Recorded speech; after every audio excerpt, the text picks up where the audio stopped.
I was at a crossroads with fitness for ages where I knew that I needed to get out of it. Mm-hmm. And I was doing videography as like a bit of a side hustle. Yeah.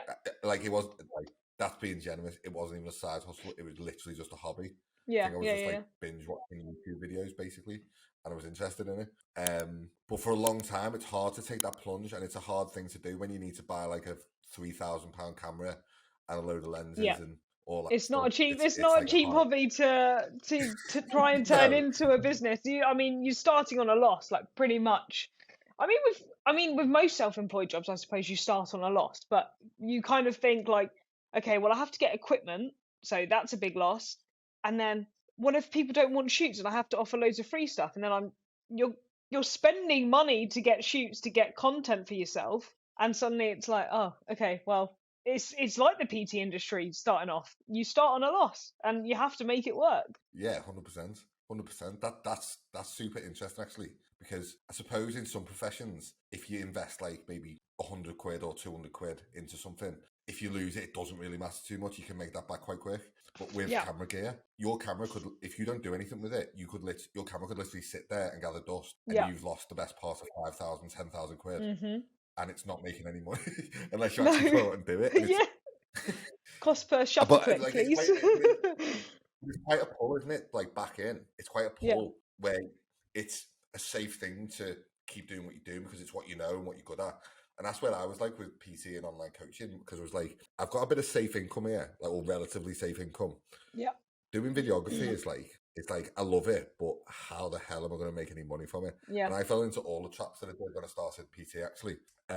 But just going back to what we said at the start, like what, like social media content, it's so saturated now, but it's a fairly new phenomenon.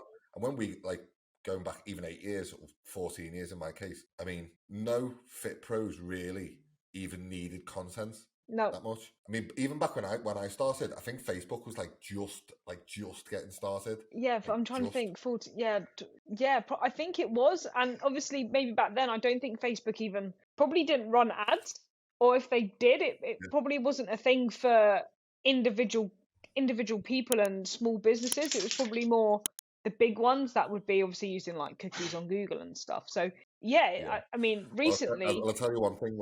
Yeah, 100%. Like, sorry to interrupt you there. No, no, Like you're one, good. Go. like just so it doesn't slip my mind. Going back even further than that, I remember I was on Facebook before they even had business pages. Yeah. And then I set up, and then they brought up business pages, and it was like, oh, the separating business and the social side of it and the Yeah. personal side of it. It was kind of like a weird thing. And then the business page set up, and it was like super amazing reach, right? So you could literally post something and it'd go out to thousands and thousands of people. A Yeah. bit like TikTok was like a few years back. But your reach would just be massive. And then they brought up the share button, and the Yes. share button was like a phenomenon. Uh-huh. So Yeah. like the share button, oh my god, like the share button was like you could actually share your business stuff to your personal stuff. Yeah. Whoa, this is like a big phenomenon. So I was fascinated by it, and it was like, this is going to be a game changer. This share button's going to be an absolute game changer. And then the reach just plummeted and went down. And that's the same with every platform. They give you loads, reel you in. Yeah. Excuse the Instagram reel pun. Yeah. They literally reel you in, and then they squash the Yeah. reach that you're going to get. And it's And like then the you only way need to to get pay that now. reach back, they put a paywall in front of it. It's like, okay, Yeah. if you want that reach again, you have to pay. Yeah. Yeah. I think Actually, okay, it's probably why go on. people need to make sure their content is to be honest, like, people need to make sure they're at the top of the game with their content at the moment, because if you're not willing to pay for ads, which I don't think the usual personal trainer in a gym probably would, but if they're putting out good enough content in their sort of local area, in their local vicinity, making sure the gym members are seeing what they're posting and that's high quality, then they're likely to get at least their members and not need to reach out to sort of online coaching or whatever. But there is that reason as to why I think content creators are needed now for the general PT. Yeah, I actually totally agree with that. Like I actually was thinking about this. So it drives me mad when people say organic is dead, because obviously with paid stuff you're going to reach a wider audience, obviously, because you're paying to reach a wider audience. That's your thing. If you're doing it right, it really works, right?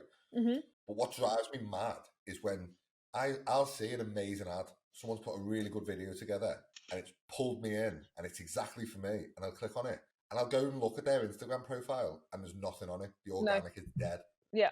and they Yeah. haven't put any effort into the organic stuff. Yeah.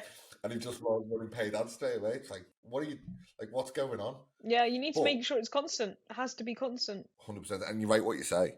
Like I think we're going to see a shift on socials over the next 6 months to a year, because people are like, at the moment it is volume, like get as much content out as you can. Yeah. Quality, we'll work on the quality as we go along, but it doesn't have to be amazing. Shoot it from your phone and I get all that. Yeah. That's correct. But I think there's going to be a shift to like people just going to want better quality stuff. They're not going to want to see shit stuff. No, I mean, being in the food photography world, I think, especially, let's say that you get the influencers that go around restaurants and post, and then the restaurants are posting bog standard photos. I don't want to go to a restaurant that's posting bog standard photos of their food. I want to see that food in like its best quality to make me go there. Oh, yeah. So as a PT, you don't want to see a bog standard. You don't want to see a bog standard PT doing a bog standard post. You want to see them at their best quality.